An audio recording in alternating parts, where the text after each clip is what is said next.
Hello friend, welcome to my YouTube channel. तो आज हम देखेंगे डिज़ाइन ऑफ सर्कुलर कॉलम, यानी कि जो सर्कुलर कॉलम उसको डिज़ाइन कैसे करते हैं। इसके लिए हमारे पास क्वेश्चन है, design a circular column of dia 400 mm subjected to a load of 1200 kilo newton. The column is having spiral ties.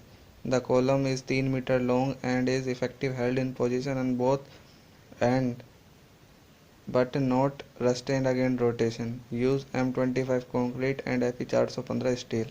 ये हमारे पास क्वेश्चन है और इस क्वेश्चन के लिए हमें सर्कुलर कॉलम जो है वो डिज़ाइन करना है। तो हम इसका सॉल्यूशन पे बात करते हैं। तो सबसे पहले हमें दिया हुआ है डाया जो है वो 400 mm है, लोड हमारे पास दिया हुआ है 1200 किलो न्यूटन, लेंथ जो दी गई है वो 3 मीटर, और ये जो कंडीशन दी गई है effective held in position at both end not restrained against rotation. तो इसके लिए एल इफेक्टिव कितनी हो जाएगी, 1 × L। एफ सी के यानी कि चैटिक स्ट्रेंथ ऑफ कॉन्क्रीट दी गई है 25 और एफ वाई दी गई है 415। अब हमें डिज़ाइन करना है सर्कुलर कॉलम। तो जैसा कि हमें दिया गया है एल इफेक्टिव जो है 1 × L। तो एल हमारे पास है 3, इसको 1 से करेंगे तो 3 मीटर ही हो जाएगा। तो इससे इफेक्टिव लेंथ कितनी हो जाएगी, 3000 mm। अब हमें चेक कर ले देते हैं कि ये सर्कुलर कॉलम शॉर्ट है या फिर लॉन्ग है। तो उसके लिए सिलेंडर रेशियो कितना होता है, L/D, यानी कि लेंथ कितनी है 3000 और डाया कितना है 400, वो कितना है 7.5, यानी कि वो लेस देन 12 है। तो एक ऐसा शॉर्ट कॉलम है। अब इसमें हम ई मिनिमम का भी यानी कि इसेंट्रिटी का भी चेक लगा लेते हैं। तो उसके लिए क्या होगा, ई मिनिमम जो होगा वो L/500 प्लस D/300। तो एल कितना है 3000, लेंथ कितनी है 3 मीटर यानी 3000 mm, अपॉन में 500, डी कितना है डाया वो कितना है 400 mm, वो कितना। तो इसको सोल्व करेंगे तो कितना आ जाएगा 19.33, which is greater than 20 mm। तो ये ओके है। अब ऐसे ई मिनिमम अपॉन में डी करेंगे तो 20/400, तो ये कितना आ जाएगा 0.05, यानी कि ये शॉर्ट कॉलम ही है, यानी कि हमारी कंसनट्रेशन बिल्कुल सही है। अब हमें लोड कैरिंग कैपेसिटी पी निकाल लेते हैं। पी कितनी होगी, फैक्टर लोड हमें वो लोड दिया गया है हमें 1200 किलो न्यूटन, उसको फैक्टर कर लेंगे 1.5 से मल्टीप्लाई करके, तो ये कितना आ जाएगा 1800 किलो न्यूटन। अब सर्कुलर कॉलम के लिए लोड कैरिंग कैपेसिटी पी कितनी हो जाती है 1.05 इंटू 0.4 एफ सी के ए सी प्लस में 0.67 F Y A S C. अब हमें ए जी चाहिए। ए जी कितना हो ग्रोस एरिया, वो कितना होगा π/4 इंटू में डी स्क्वायर। डी कितना है 400, इसको सोल्व करेंगे तो ये आ जाएगा 12,566 3.7 mm²। अब ए सी निकालेंगे।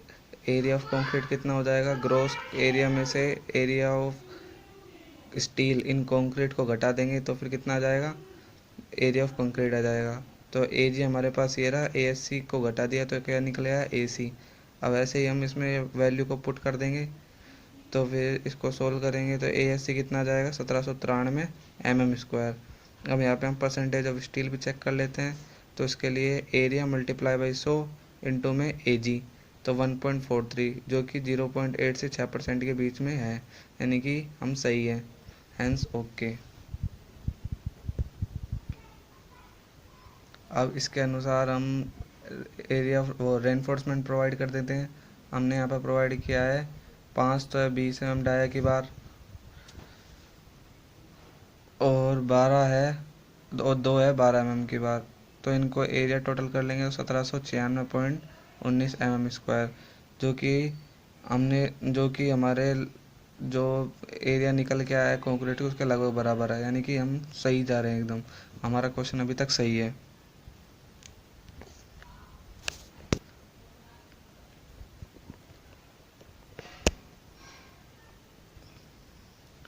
इसके बाद एलिकल रेनफोर्समेंट का डिज़ाइन आ जाता है। उसमें क्या होगा, कोर डाया वो कितना हो जाएगा 400। कोर डाया में क्या करेंगे, हम क्लियर कवर को घटा देंगे। हमने क्लियर कवर कितना माना है 50, दोनों तरफ होगा कवर, तो उसमें से 2 × 50 यानी कि 300 mm आ गया। एरिया ऑफ कोर कितना आ गया π/4 इंटू में डी स्क्वायर। तो फिर एरिया ऑफ कोर को निकाल रहे हैं यानी कि अंदर का एरिया। तो फिर ये तो एरिया ऑफ कोर आ गया माइनस का एरिया ऑफ रेनफोर्समेंट हम घटा देंगे तो एरिया किसका आ जाएगा, कंक्रीट का आ जाएगा। वो कितना आ गया, वो आ गया इतना। उसके बाद वॉल्यूम ऑफ कोर पर पिच वो कितना हो जाएगा, इसको मल्टीप्लाई कर देंगे हम पी से। पिच पी का मतलब क्या है यहाँ पर पिच, वॉल्यूम में तो निकालना है हमें, तो वॉल्यूम को डायरेक्ट कर मल्टीप्लाई कर दें हमने पिच से।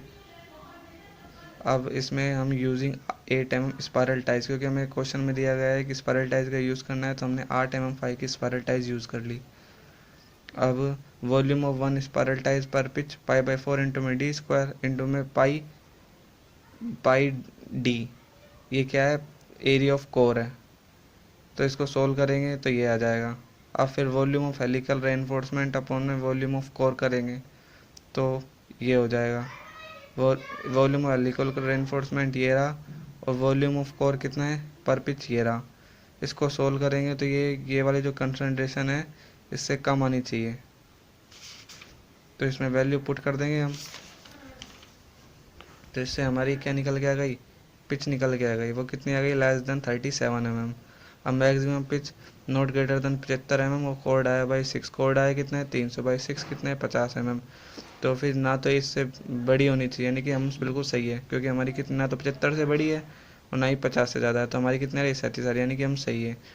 अब मैक्सिमम पिच कितनी है 25 mm, और 3 गुना dia of helical reinforcement. Dia of helical reinforcement कितनी है, स्पायरल टाइज हमने 8 mm की प्रोवाइड की है, 3 × 8 = 24, तो हमने 8 mm spiral ties @ 400 mm centre provide कर देंगे। तो आई होप गाइज आपको ये समझ में आ गया। Thanks for watching.